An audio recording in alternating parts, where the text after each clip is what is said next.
God said to them, right? God said to Adam and Eve, be fruitful and multiply, fill the earth, subdue it, right? So the word fill, Malay, has no thought of replenishing an earth that had previously been filled, right? It doesn't say we are replenishing. The earth had been full first. God judged the earth, and therefore now you don't have to. I mean, this is right now. We are not filling the earth. You are refilling or replenishing the earth. That is what some people say. That's not biblical idea. Biblical idea is that the earth has not yet been filled. You need to fill. Now we live in more like, I am from India, and maybe this is India is perhaps is the most populated country in the world, the most populated country. So how should we look at the dominion mandate to fill the earth, right? God wants the earth full of human beings. How do you explain that? All right, so let's look at that one.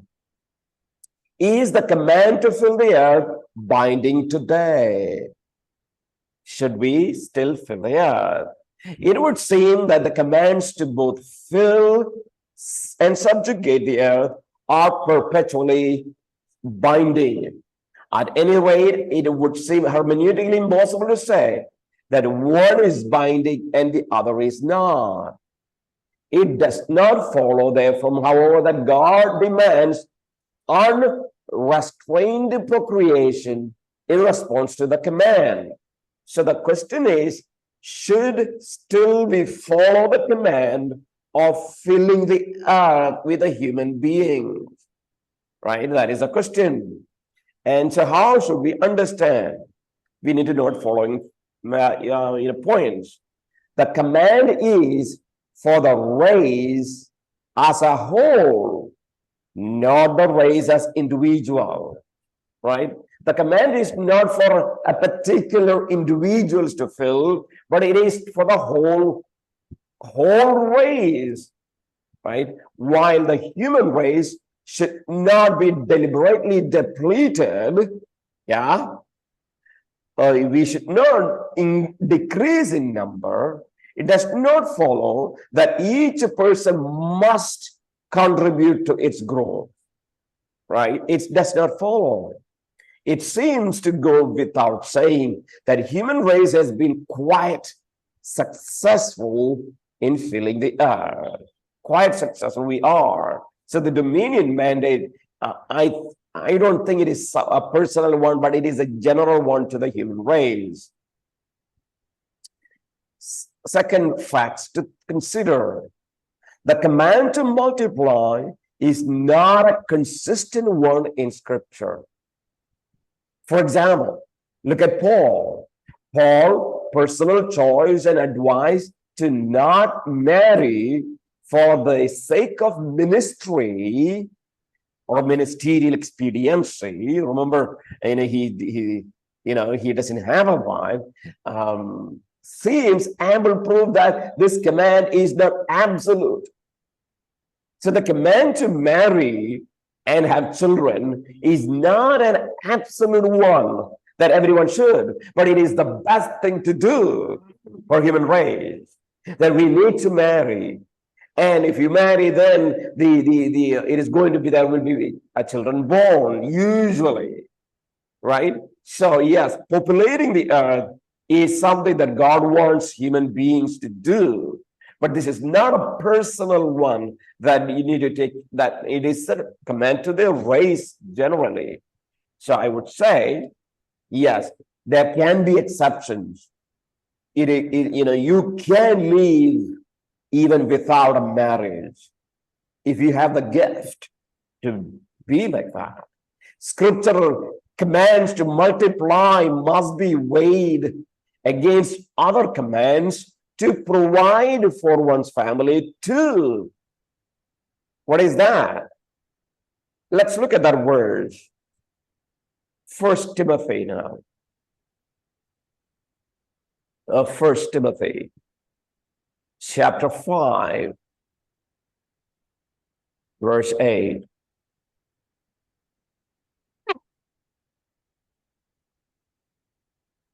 First Timothy 5:8. But if anyone does not provide for his own, and especially for those of his household, he has denied the faith and is worse than an unbeliever. Good. Right. Provide.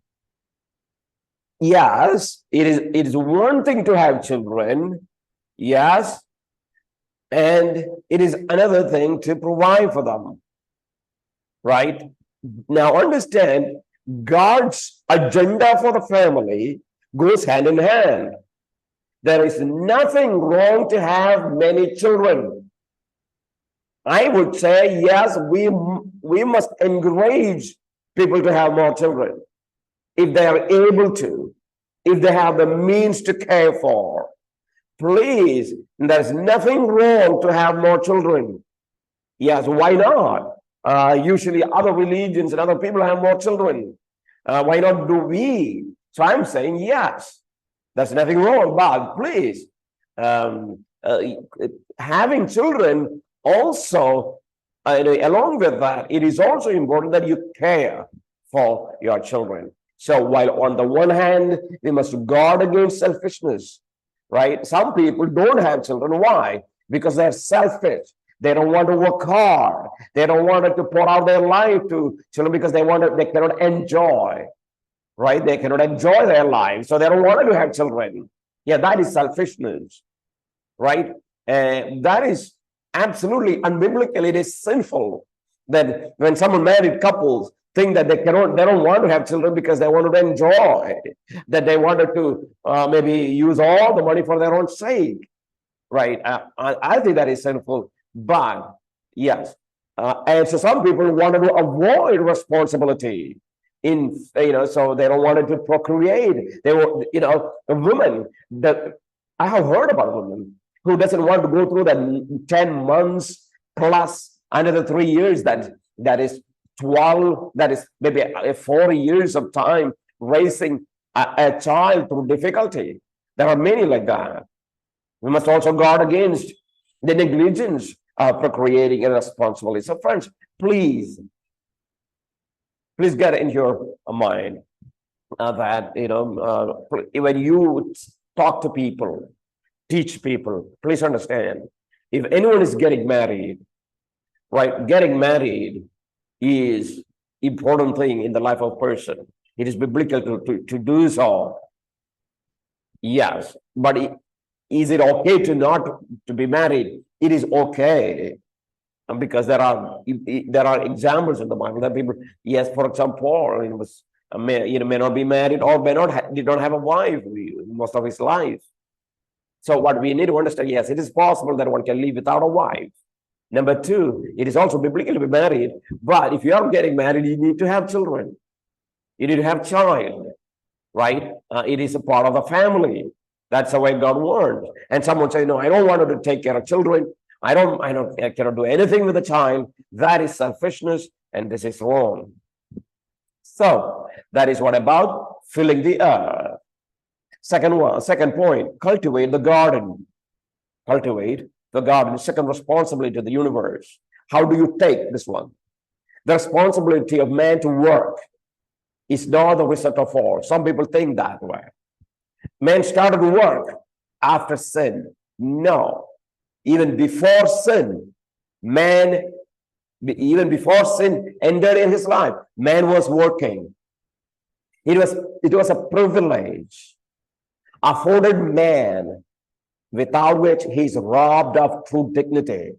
Yes, I would say you are a millionaire and a billionaire, still you should work, because it's part of dignity, true dignity. A man ought to be working. Ought to be working. It is part of the dignity of a man. And if you find a man who doesn't want to work, yeah, What is the solution? What is the biblical solution? What is the biblical solution of a man who doesn't like to work? Can anyone say? Can anyone say? What is the biblical solution to a man who doesn't like to work?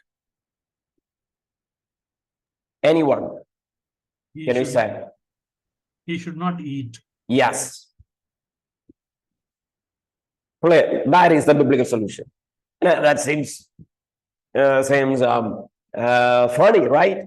Yeah, Bible is very forthright in that. You shouldn't eat. If you don't like to work, right? Because Paul tells to Titus about it. If someone doesn't like to work, he should not eat. That's a simple solution.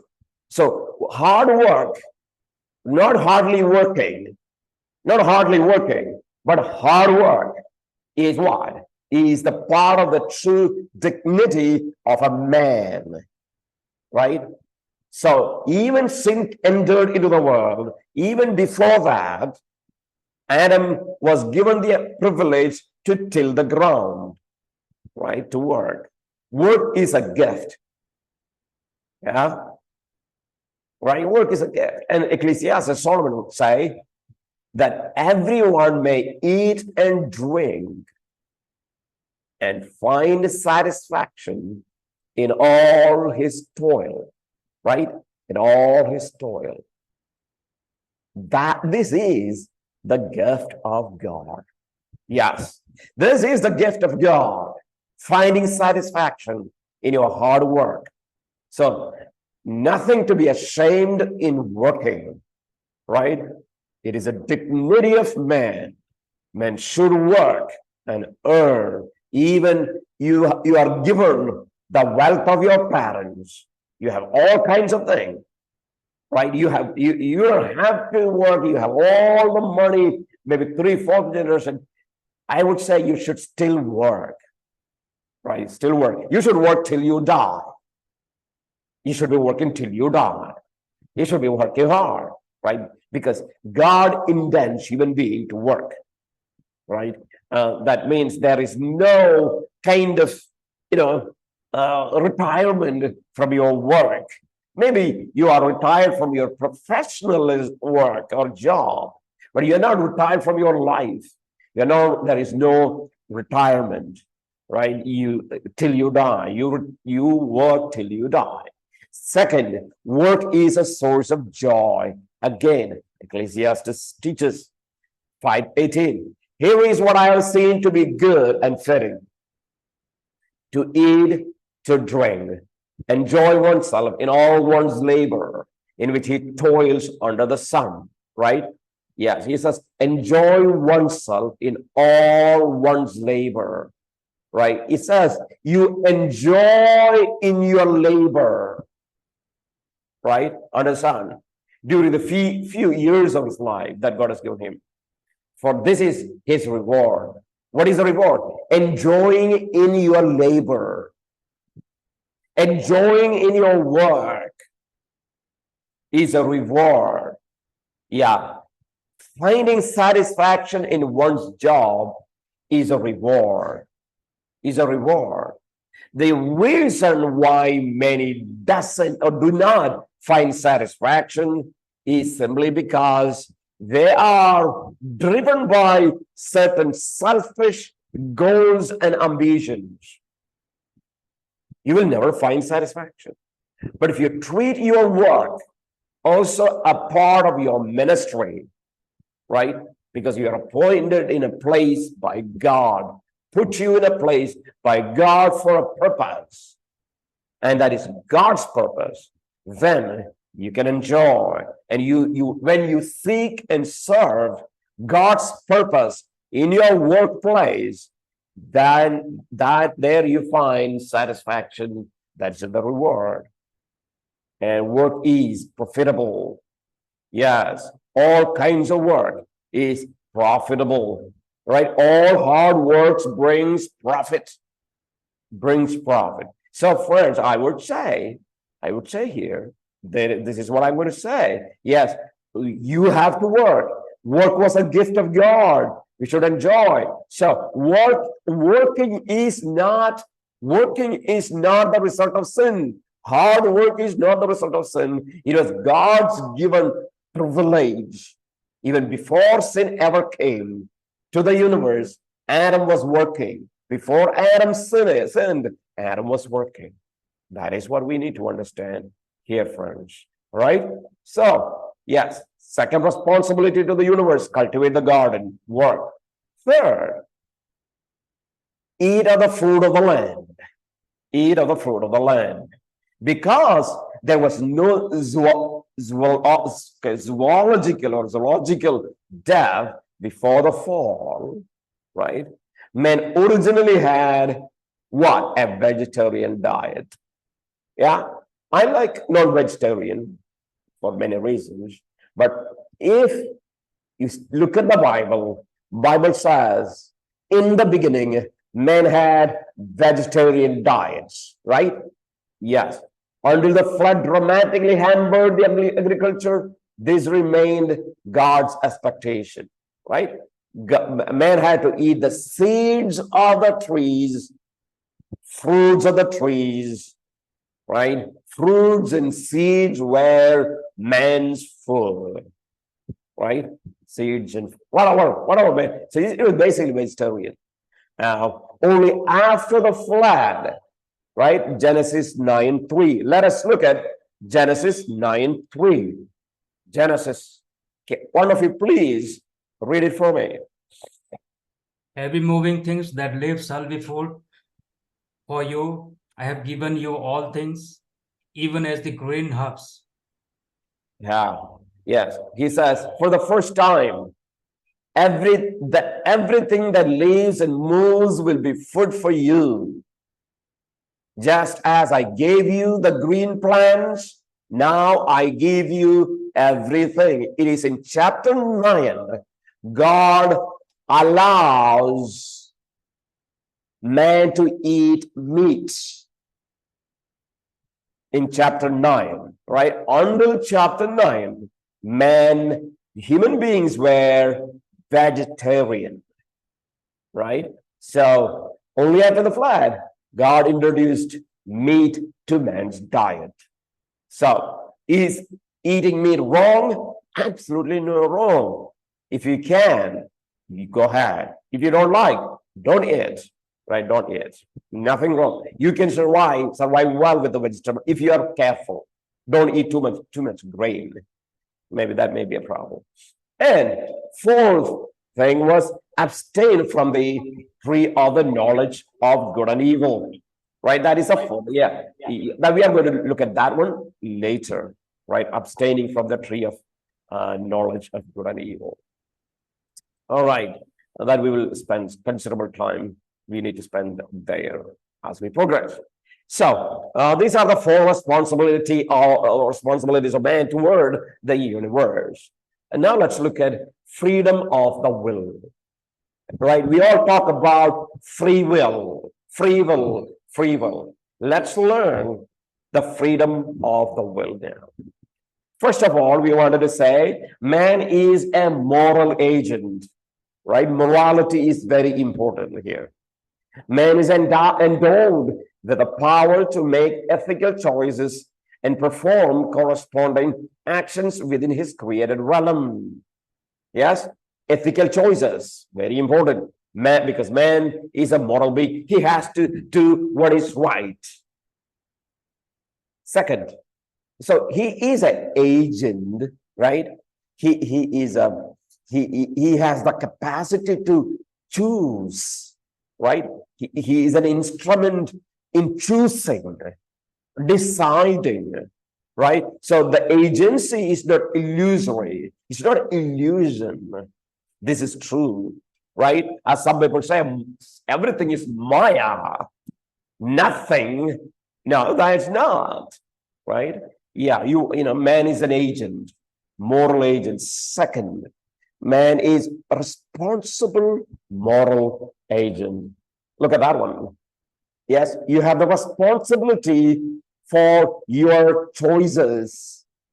God propositionally communicates to man certain responsibilities, obligations, and consequences, and equips him with a conscience that communicates moral art, right? That is not simply desiring, yeah, your desire to do right, but an awareness of obligation and a corresponding awareness of approval or guilt in the face of actions. What does that mean?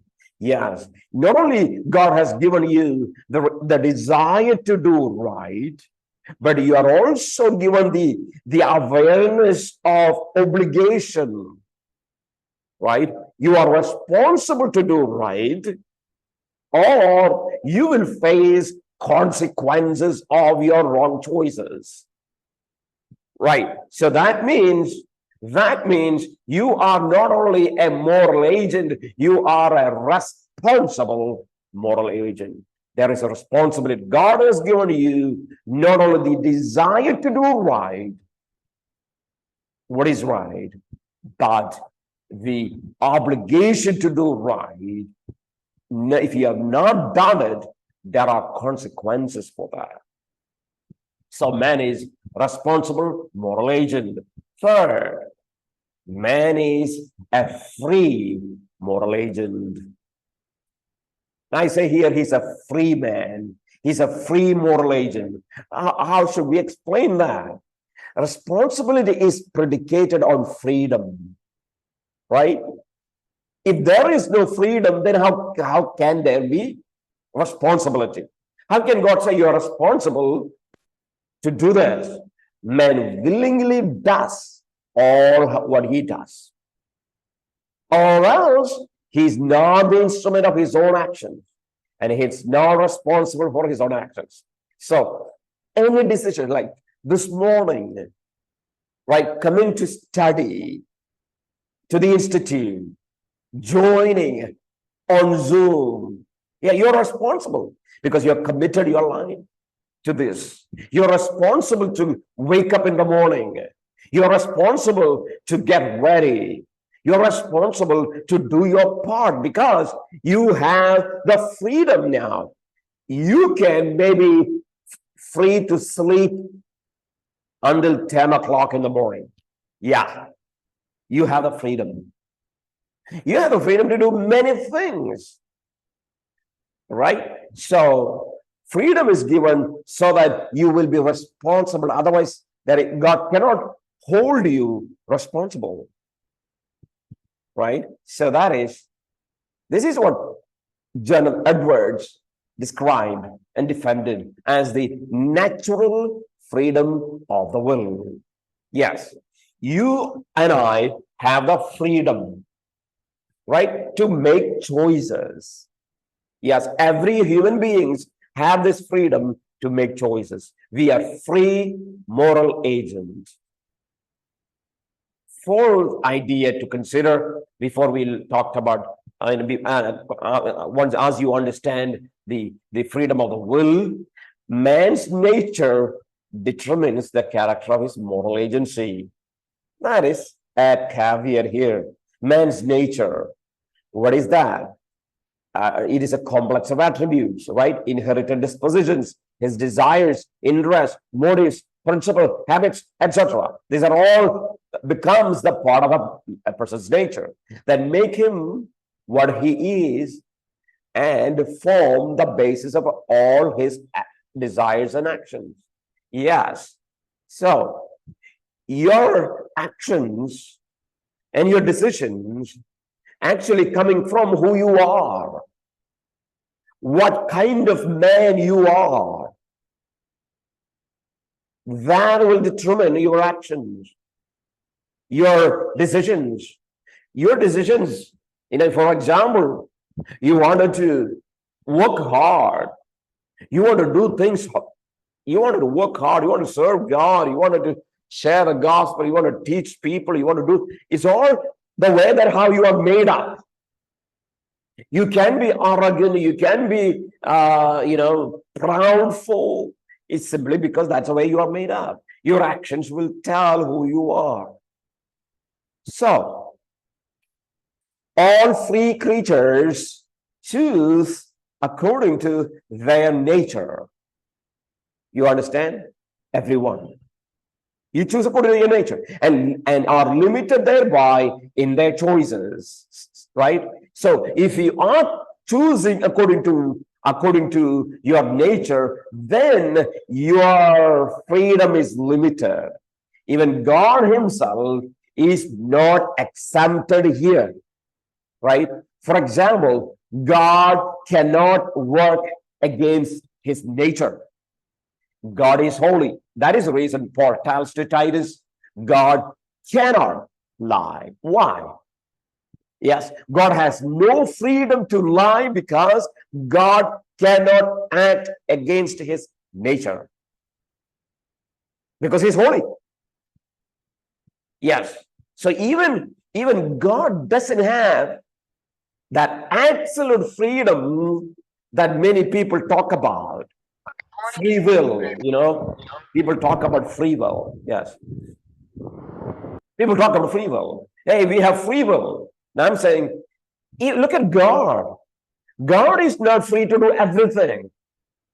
God cannot do things against his nature.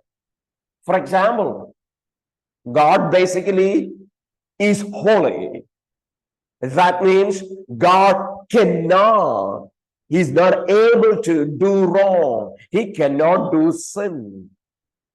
He has no freedom to do sin. Similarly, we are sinful, right?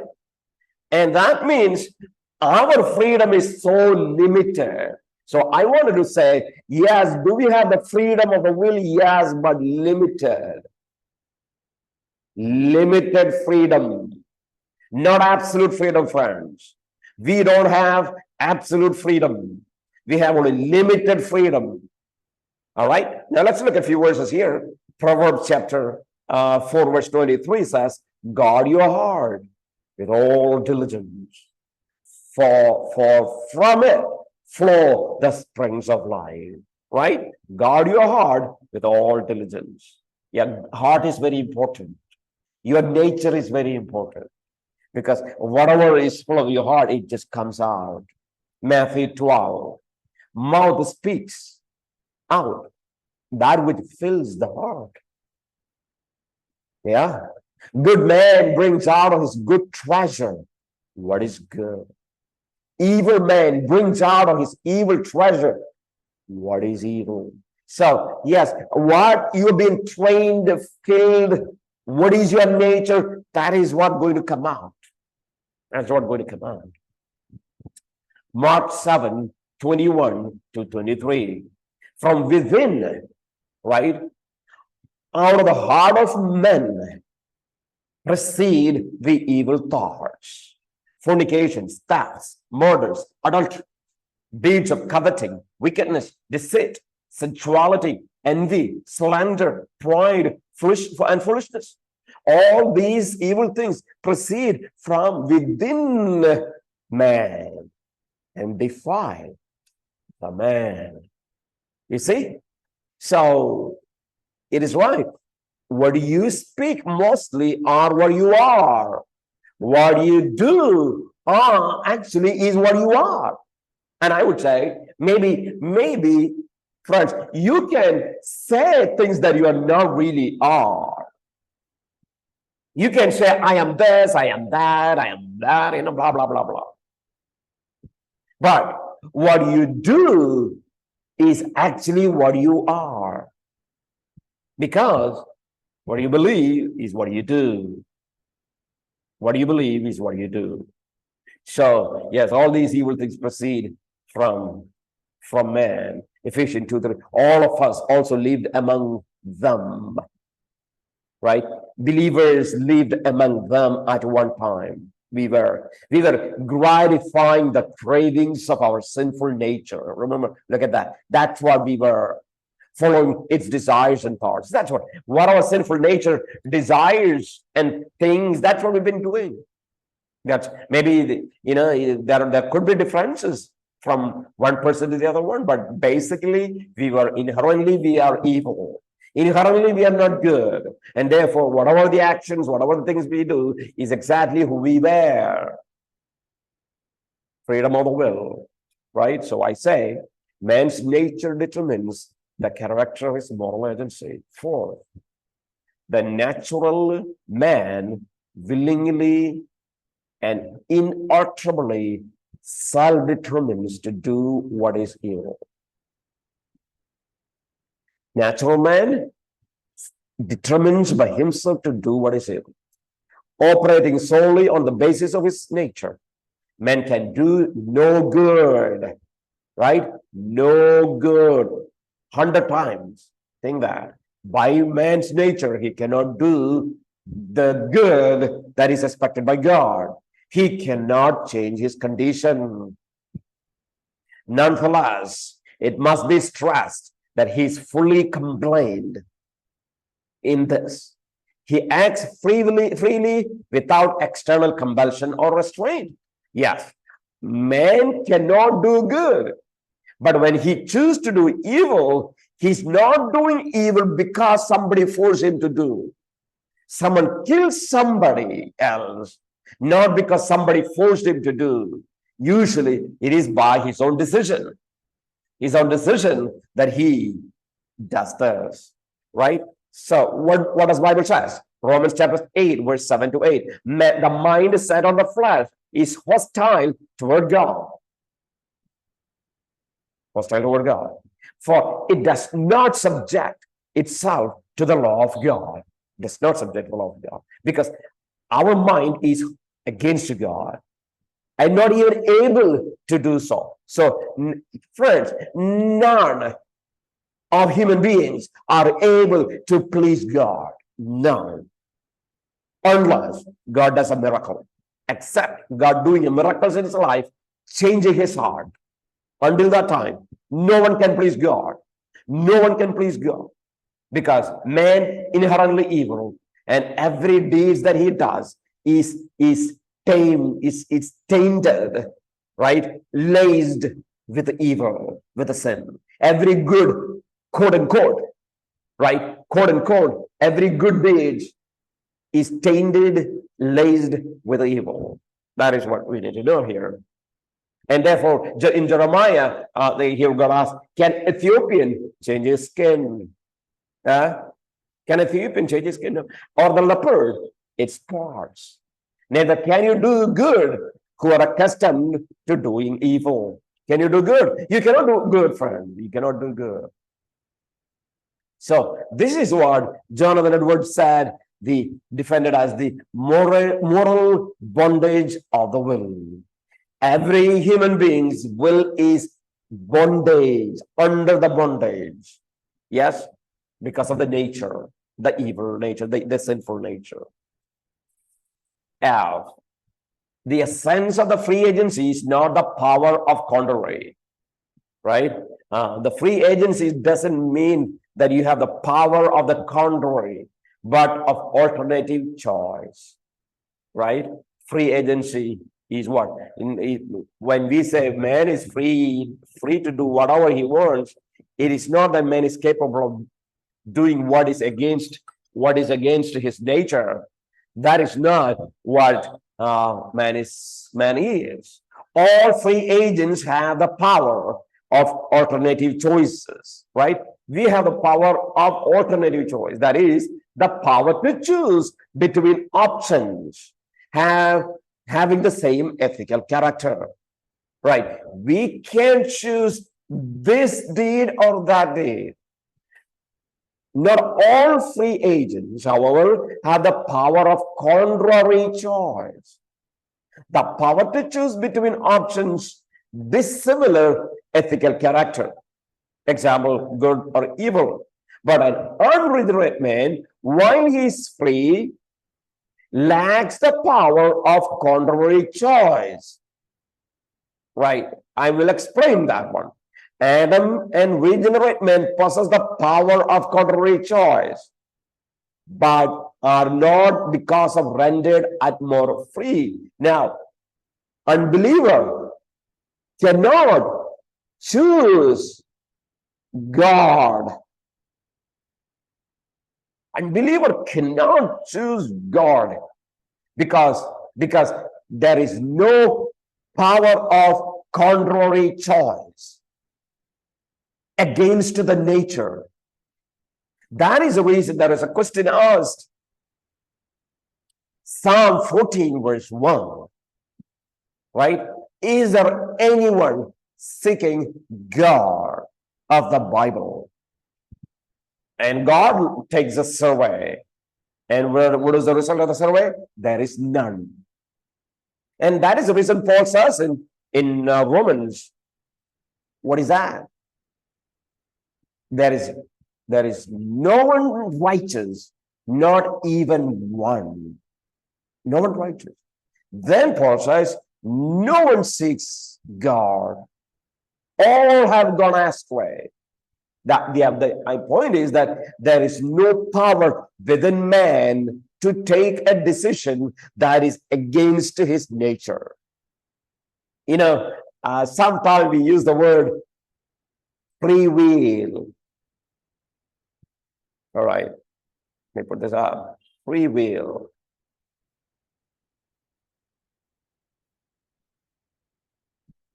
What is free will? Can anyone tell me what is free will? Oh.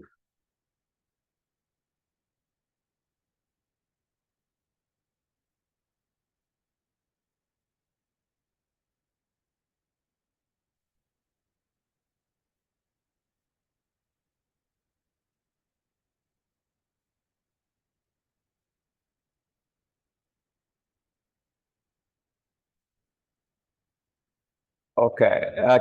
Can you hear me? Can you hear me? All right. Okay. Can you hear me now? Okay. Okay. All right. Okay. Yes. Let's look at because the internet just got cut off, power went off, so that's what. All right.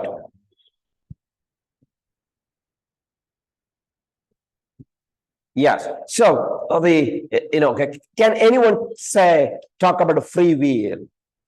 Do you know about free will? Can anyone?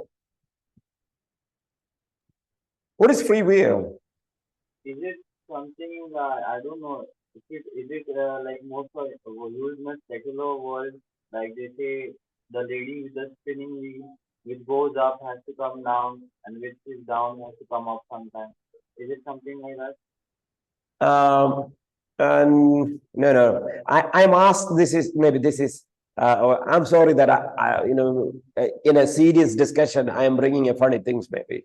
All right. I'm sorry about that, but free will. Have you heard this word free will? All right. Not heard. How many of you know about bicycle? Bicycle.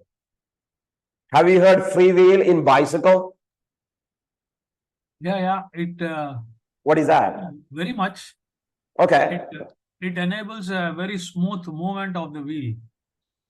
Okay. Why? Okay. Why it is free will? With ball bearings inside it. Yeah, but it doesn't make the free will is free will for something inside. What is that? Yeah, okay. If you look at the free will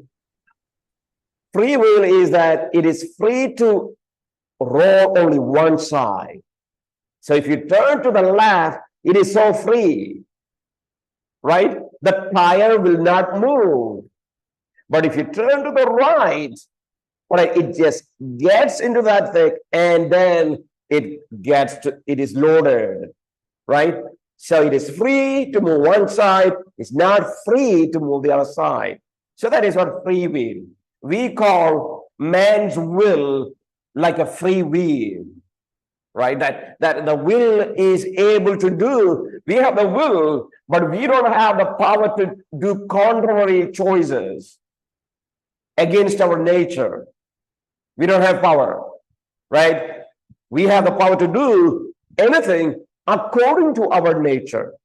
So that is what I'm saying. Yes, we have freedom to do what our nature determines. For example, now you stand here on a mountain top and say, I am going to fly, right? And you jump out of the top of the cliff, that maybe that the rock, the cliff of that rock. And what is going to happen? You will just fall down. Otherwise, you need to use some equipment that is designed especially to fly. So your nature, according to your nature, you can desire maybe to fly, but you cannot fly because you cannot work against your nature. You cannot do things against your nature. So that is what I'm saying here. Yes, freedom is to make alternative choices, but not contrary choices, right? Against the nature. We don't have that power. That's what in Romans Paul says. I myself, in my mind, I am a slave to God's law, but in the sinful nature, a slave to the law of sin. Yes, I am a slave to the law of sin. Yes, we are slave. So for Adam, sin was not present, but potential. For the regenerate man, sin is present and potential. Yes, it is in us, it is potential. So yes, we cannot choose God with our ability unless God gives us his grace. We cannot choose God. Now, I want to say one more point, and then we will end our class on the subject. Free agency does not conflict with a divine certainty, that is, divine plan. It doesn't conflict. The argument is often made that human freedom necessarily denies divine ordination. That is, if man has the power of choice in time, then God cannot have independently ordained man's free actions, and perhaps does not even know what those free acts will be until they occur. So Armenians would say, if man is free to do anything he wants, how can God foreordain? He cannot. God cannot ordain free actions of man. That's what Armenians, and there is some people in the Armenian group known as open theistic. They believe that God even do not know what human beings are going to do in the future.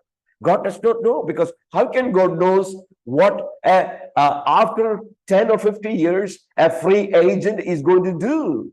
He determines, that free agent determines what to be done. How can God know? That is open theism. They are against God's plan. Some Calvinists, reacting to these unbiblical alternatives, deny human freedom entirely. That is what problem with some Calvinists, not all of them, some hyper Calvinists, rendering man little or more than a marionette, right? John Murray, like a computer. That's what they think. Man is like a computer. Every day, there is no personal freedom man has. That's what some people think. John Murray offers the following response into such views. So John Murray, in his classic writing known as Works, this is what he says. The answer is that although we are not able to analyze the relations of God's foreordination and human agency, that we cannot discover and perceive the perfect concursus that obtains, yet we must maintain, both without any infringement upon the province, reality, and integrity of each. What are What are that? What are those? The divine foreordination, that is God, or maybe let's say God's plan, or we say God's foreordination, right? Foreordination, like ordination, for ordination, or so that is one thing, and our responsibility is another thing. Yes, God's or divine foreordination. God has determined everything in the eternity past, made it certain. Whatever God determined will take place. That is divine ordination. This is a doctrine that Bible teaches. We already studied in our study of God, right? But same time, responsibility. Bible says that every human being has responsibility for his decisions, right? Every human being. The foreknowledge of God or foreordination presupposes certainty of occurrences, right? It simply makes sure whatever he planned will happen. His foreordination renders all occurrence certain. By his providence, what is foreordained inalterably put into effect. Only within the realm of all inclusive providence is our free agency a fact, and not only thus is maintained. In God, see, this is what he says, in God we live and move and have our being. Yes, we are in God.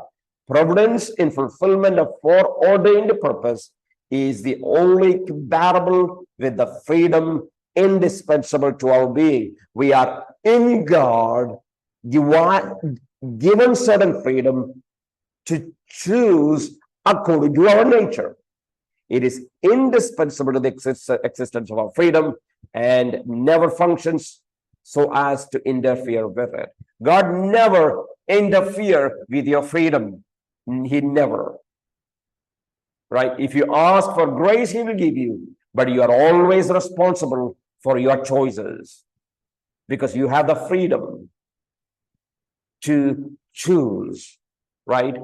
But always we need to know that man doesn't have the freedom to choose against his nature. Never.